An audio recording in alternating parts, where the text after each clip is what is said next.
like a Chicago hood snack. Pickles and Flamin' Hot. I need everybody from Chicago. Everybody from Chicago. Even if you have visited Chicago for at least a day, to please verify if that's true. Hello, everybody. Welcome back to my channel. My name is Queenie, for those who don't know me. I'm sold. I am sold. Now, here's a little thing about me, okay? If you have seen my little post that I posted the other day, and if you know the story behind why I went to DC in general, then you would know that this show is just a little close to home for your girl. And let me answer the question that was up through those comments. No, this was not a soft launch. He is not my boyfriend. I just wanted a visual representation of a how you met story, because that is how he and I met after 3 years. Okay, just a little close to home. So I'm fully sold. And before anybody says, girl, I thought you didn't like ratchet shows. I don't. I really don't. But the difference between this show and a show like Ready to Love is Ready to Love, the premise is, mature, professional Black people coming to date. And like, it's supposed to allude to prestige. This show is just 7 random people meeting 7 people who they used to talk to, or they do talk to, and seeing if they can make things work. I'm here for it. I love it. I love the mess. I love the chaos. In the end, very toxic. I think those people should be removed, but let's work our way up to that. Before I get into it, please make sure to like this video, subscribe and hit the bell, and leave a comment down below. So, I don't know if you guys used to watch the show Friend Zone on MTV. I don't know. That's the person I was just talking about texting me. I don't know if you guys used to watch the show Friend Zone on MTV, but this show was giving me that similar vibe, like people who've known each other for a really long time but haven't really pulled the trigger when it comes to their romantic relationship. It's giving that. Those people have met each other. They're actual friends. These people have never met each other. There are 7 women, 7 men, 14 people in total, right? Each person has a person that they've been talking to for a certain amount of time. It ranges from 3 months to 12 years. Basically, they're all being put into this house to see if they can make something work romantically, or if they should just stay friends or maybe not talk at all, okay? So I'm going to run through the cast here very quickly. First, we have Shay and Josh. Shay and Josh have been dating for 12 years. Okay, they first met on Facebook. Shay is the life of the party and Josh is a homebody. They have been dating for 12 years but have a complicated relationship. A few years ago, their relationship hit a rough patch that they are still trying to recover from, especially given Shay's trust issues. There's a lot at stake for this couple. Both are ready to settle down, but trust and location are lingering issues. Then we have Joanna and Aaron J. Joanna, aka Jody, and Aaron met on social media, connecting on their creative and artistic similarities. They describe their relationship as being in the dating stage, but are both looking to define their bond together. I feel y'all. Okay, I feel y'all. Aaron is younger. Sorry, did I say that they've been dating for 9 months? Yeah, 9 months. Aaron is younger and has some insecurities, while Jody is a certified sexologist, who lives a sexually open lifestyle. She has strict boundaries and concerns if physical chemistry will be present. That's so interesting that she's a sexologist, because we're going to see in the show, she kind of feels like a prude. But anyways, let's move on. Then we have Diamond and Aaron H. They have been dating for 5 years. Aaron and Diamond met on Facebook, and the two hit it off with their mutual upbringing and great conversations. They both are in love with one another and hope to solidify their relationship with a proposal, but have hit a rocky road along the way. Diamond requests his faithfulness, especially after learning of his many female friends. Okay, we don't know about that part yet, so we're going to get into that. Next is Alexis and Dominique. They have been dating for 6 months. Alexis DM'd Dominique after he went viral on a podcast. Girl, you should have known. He went viral on a podcast, and that's what made her DM him. When y'all see how this episode ends, if you haven't watched the show, this is now making sense. Anyways, Dominique considers himself a sensitive romantic with old school ways. Yeah, very old school. but is a serial playboy who loves to flirt. Alexis is a single mom and former military who has a history of dating cheaters. Though shy, she is opinionated and has insecurities that raise concern for her and Dominique's relationship. Yeah, y'all ain't gonna make it, but all right. Then we have Sienna and Brendan. They have been dating for 10 months. Sierra and Brendan first met on Instagram after Sienna was drawn to Brandon's travels around the world and DM'd him. Brandon was intrigued by her forward nature and the two hit it off. Sienna is a straightforward, independent girl from the Bronx, and Brandon is a military kid who spent the most of his childhood overseas. Sienna has hesitations dating a man with kids, while Brandon, despite being a social butterfly, admits he's fearful of getting hurt in love again. I really like them. You guys will see that I really do like them. Then we have Sandia and Chris. They have been dating for 3 months. Sandia and Chris met on Instagram when he slid into her DMs. Sandia didn't reply at first, but when Chris tried again, she responded. They have a lot in common. Both are Haitian, speak Creole. Oh, he's Haitian. The sense is making sense. Okay, he's Haitian, not to stereotype, but it's not looking good for the Haitian boys, okay? Okay. All right. So they're both Haitian, speak Creole, are very family oriented, and like to work out. But Sandia is much more conservative than Chris, who likes to flirt. Though Chris likes Sandia's good girl nature, personality differences and jealousy threaten to interfere with their budding romance. You don't say. And then last, we have Millie and Greg. They have been dating for 3 years. Millie and Greg met on social media, liking posts here and there, and even matching a few times on dating apps. Surprisingly, they live just 30 minutes from each other, but have never met. I knew that they had lived in California and had never met, but 30 minutes is crazy. Okay. Millie is high maintenance and wants an alpha male to make her feel secure so she can embrace her true feminine side. Greg has been a player for a long time, but is ready to leave that behind for Millie if she is indeed the one. Both admit they have love for each other, but are skeptical if it can grow to be more than just friendship and attraction. All right, so that is the cast. Let's get into the episode. So, like I said, I do relate. Can't lie to you. The people who've been together for like 3 years, 5 years, I'm like, same. The girl who's been with somebody for 12 years, that's a little bit crazy to me. That's a little bit crazy. I'm going to be honest. I don't know. But anyways, the rooms are split by gender. Some of the women are concerned about that, but honestly, when you put a whole bunch of adults in a house together, we're already who we are. It's kind of hard to conform now. We don't know each other like that. You're just going to put us in a house together. There's going to be drama regardless of how you section off the rooms, okay? So, and as much as the women have had these relationships with these men, like long distance, you would think all they got to do is talk. So they've talked through a lot of things. They really understand each other. They're on the same page. But no, a lot of these women are sharing these red flags or these concerns they have about their partner that makes me think, why the hell are you still talking to him? What do you want from this? I want to be married. Did you trust him? I can trust a little bit. The only issue we got is he want more kids. I don't. I just want to have a good time, positive time. Like, he got a temper. One girl said, I really look like a peanut head today. Listen, man, my hair is in transition. We had to just throw the wig on and call it a day, okay? One of the girls was like, yeah, my man has a temper. And the other one was like, yeah, my man wants more kids, but I'm done. It's even worse watching it back because that was the same woman who said those two things. She feels like the only issue is the kids thing when she just admitted her man has a temper. All you've had to go off of in this relationship is conversations.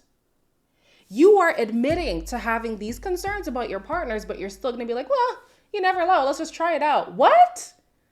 Absolutely not. Absolutely not. I don't know what is wrong with these women.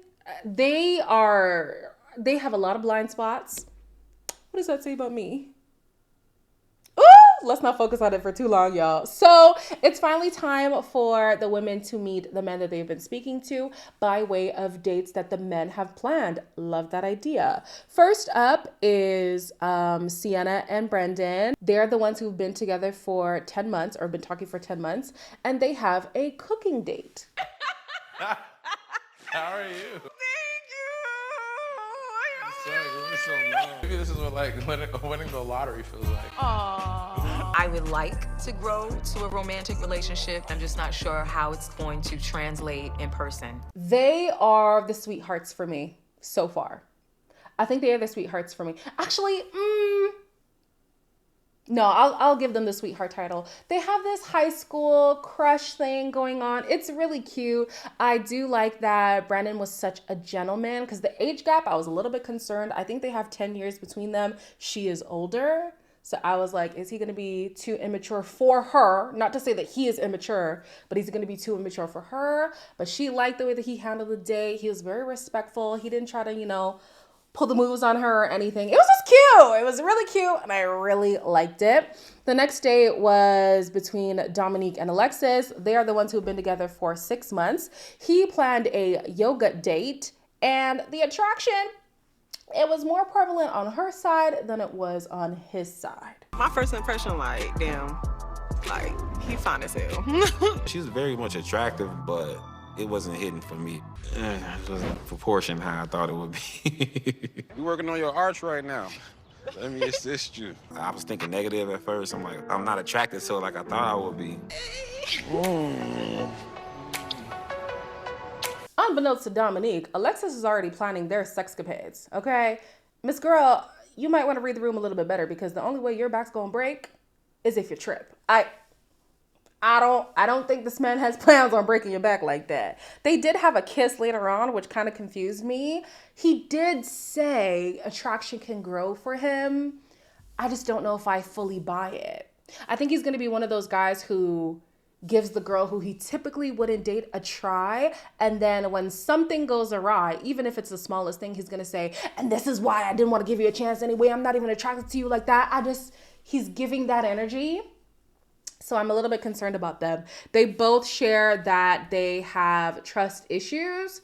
He doesn't like how controlling she is, even though they are exclusive. We'll see later on in the episode that he is just as controlling. So there is no yin and yang here. They are absolute mirrors of each other. Then we have Millie and Greg. They have been talking for 3 years, and they have this swan date on the water. So far, they have the strongest first impression attraction to each other. Hi. What's up, beauty? Hi. He's very handsome. His teeth are like, wow. Millie physically is everything I expected, and then some, absolutely. Finally meeting. I'll take this over FaceTime. I'll take this over social media. How did you know I like, well, I did tell you I like penguins. Yeah, See, that's what I love about you. You just listen. I'm all in if you're in. I'm in. And I don't mind setting the tone, taking the lead. When it comes to intentionality, at this point, Greg to me was the front runner. He was very explicit with Millie saying, I'm intentional about this. I'm ready to take the lead. He seems very serious. I'm here for Greg. Then we have Josh and Shay. They're the ones who have been together for 12 years. Straight off the bat, they was kissing. And I said, okay, well, at least we know they're attracted to each other. Do I look real? No. We can ride the roller coaster first. I think you're tall enough to ride. I love the water. I love the view. I love. You gonna stick your whole tongue down my throat like they No, were trying to? I wasn't gonna do you like that. Like in the movies? I got you. I'm gonna ease you into it. Seeing their physical intimacy be explored immediately is a really good sign because 12 years, listen, I ain't got no more time to wait, okay? Do we vibe, yes or no? And they vibe. Love that for them. He claims that his kids are the reason why he hasn't been able to meet up with her in 12 years. I don't know how much I buy that because she couldn't have come to you. Y'all couldn't have met somewhere in the middle. Like, you have the kids full time. Maybe he does. Maybe he does. But even then, you don't got a village to take care of them for the weekend or something. I don't buy the story. But he does say He's willing to meet in the middle if they were to live together, and he is open to having kids with her. He does want more kids, and he wants to have the kids with Shay, so all right. Then we have Chris and Sandia. They're the ones who have been together for 3 months. They claim that their sexual tension is just through the roof. I was struggling to see it on this date. My heart is racing. All right, so I have some stuff here for us. Sit down. I planned something that she's spoken to me about countless times. You're gorgeous in person. Thank you. You're very beautiful. You're just a little bit shorter than you know. What you've always wanted, right? Are you happy? Are you excited? The best sunset ever. This is one for the book. I really like that Chris was trying to plan the date around Sandia's dream date. It was cute.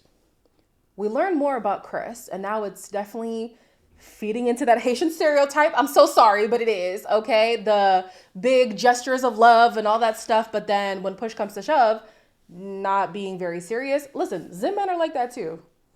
I'll stereotype my own people. Zim men?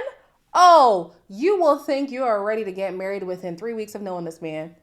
And then tutus. He is showing you flames, okay? It's the craziest thing. So yeah, the date was cute. And he seemed intentional. But the more we learn about Chris, the more it seems that was performative. Somebody else who's kind of giving performative is Aaron J. He's on a date with Joanna. They've been talking for 9 months. They would have met some time back, but apparently he lost his one ID. He only has one ID, and he lost it. So they couldn't meet. But now they're meeting. And Aaron is really trying to curate a date that Joanna would like. Unfortunately for him, Joanna thought it was very corny. She wanted something that was catered to the both of them and not just catered to her. He's doing like this GQ thing and walking like slow. Damn, you look good today. And I was like, whoa, you're laying this on super thick. And I'm like, you don't even have to do that with me. Like, Have you ever salsa before? yes, I've salsa. I figured. You stepped in for no reason. You gotta keep your basic. When was the last time you did? A little bit of charcuterie, some wine. Okay. Aaron doesn't drink. He grabs the corkscrew and he just like looks at the bottle of wine for a minute. Oh, not the eye roll. It felt like a date for me. It was not a date for us. I will say, I understand her frustration because it can come across as performative. You would have liked something that related to the both of you, and I hear that, but shouldn't props be given to the fact that he was trying to really impress you and connect to your culture and stuff? It just wasn't hitting for her, which kind of made me sad for Aaron. She also seems like a stickler. She was fussing at him and all this stuff, and I'm thinking, girl, for the first time meeting, can you at least just play nice? That's what I wish she would have done. I wish she would have just let her guard down a little bit, play nice, and just acknowledge that he was trying to be romantic. You know how hard it is to get niggas to be romantic in 2024? You better count your blessings, sis, okay? Jeez. Then I think this is the last couple. We have Aaron H. and Diamond, who have been talking for 5 years. They had an emotional first date. Aaron don't play about his girl. Aaron don't play about his Diamond, except that one time when he was going to propose to somebody else.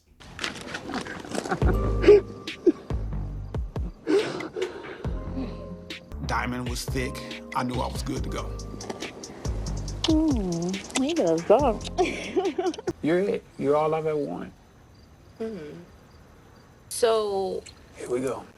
why would you go on Facebook and show the ring? He put a ring on Facebook proposing to someone else, so I'm like, what the hell? It just seemed like it wasn't going to happen. I just have to admit, I had kind of given up for a second. I love you. I love you too. Hey. If you know me, you know I'm a hopeless romantic. And I just feel like I believe Aaron. I believe Aaron when he says, I just didn't know if we really would become something because it had been 3 years and they had never met. He just was like, well, let me move on. Now, I don't understand how you're exclusive, but you're proposing to somebody else. Big red flag. What's deeper than red? Burgundy. Because this is deep. Yeah, I don't know how that happens, but it seems that he is truly regretful. He's truly remorseful. And, you know, he don't play about Diamond. So Diamond seems to have been over it. She just wanted to clear the air on that one. I'm rooting for Diamond and Aaron. I am. So everybody meets at the house. And Alexis and Dominique are proving to be the troublesome couple of the couples. In the morning, I wake up, I'll probably go do something productive like write a script or write a song. Be flexing like they LA Fitness, like they got the riches, but don't got $1. He said he a rapper and a singer, so I told him to spit something. Alexis gets a lot of attention, and her being kind of like zero tolerance. All this man did was rap. And Alexis wasn't fawning over him. She wasn't like, oh my God, look at you, Mac Daddy. She wasn't doing all that. And Dominique is tight. He's tight over a rap. This is the man who said he does not appreciate how Alexis is so controlling, yet he is tight over a rap. Be for real. Be for real. These two, toxic twins, okay? Then the men have this powwow, and they're having locker room chat, which is called locker room chat because it typically is away from other women. Here you have Sandia overhearing her man basically say, hey, I'm whatless. I'm in these streets. I give that woman 3 to 4 great nights and I disappear for a whole week, 2 weeks. No matter how good you treat that woman, no matter how much time you spend with her or don't spend with her, she's always gonna look for another eventually. Exactly. I flirt with a lot of girls. I'm a guy that I get a lot of girls. I get girls very easy. Hello, can you go? Can you leave? He's an absolute idiot. Chris? Oh my God. First of all, why haven't you had this conversation with Sandia? Because it seemed like your stance took her off guard. Yes, it has only been 3 months, but I would assume if you're coming on a show to explore a relationship together, she thinks you're exclusive. She thinks there's potential for you and her, not you, her, and a plethora of other women. And then he's here showboating to the other guys. He sees Sandia there and he's just like, shoo shoo.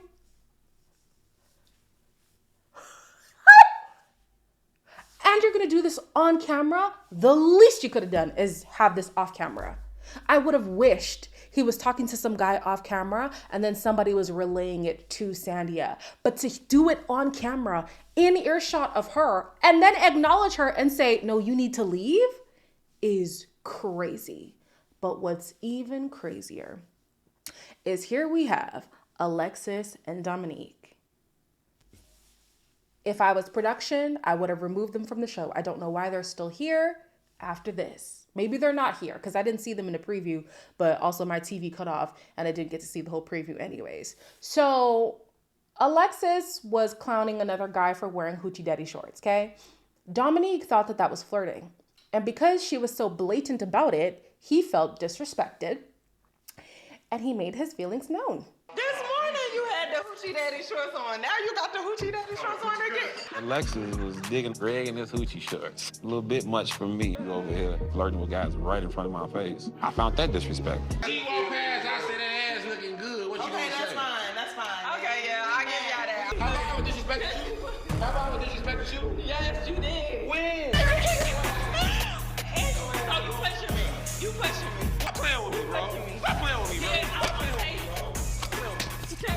Maybe I'm out of touch because I was raised with boys and clowning each other is just how I interact with other men because of how I was raised.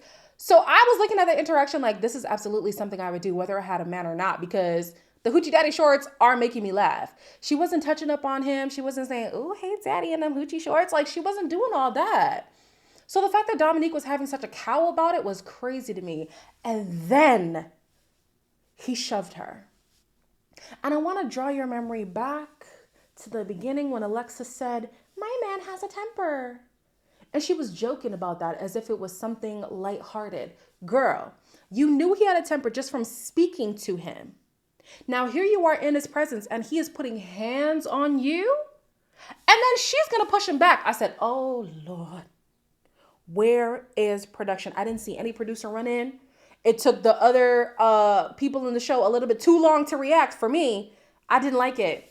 Didn't like it at all. They got to go. No questions asked. They have to be removed. Y'all can sort out your relationship on the outside, and I hope that you get a restraining order on each other, because this is bad. Yeah. I'm here for the show. I'm not here for Dominique and Alexis. They need to be bumped out.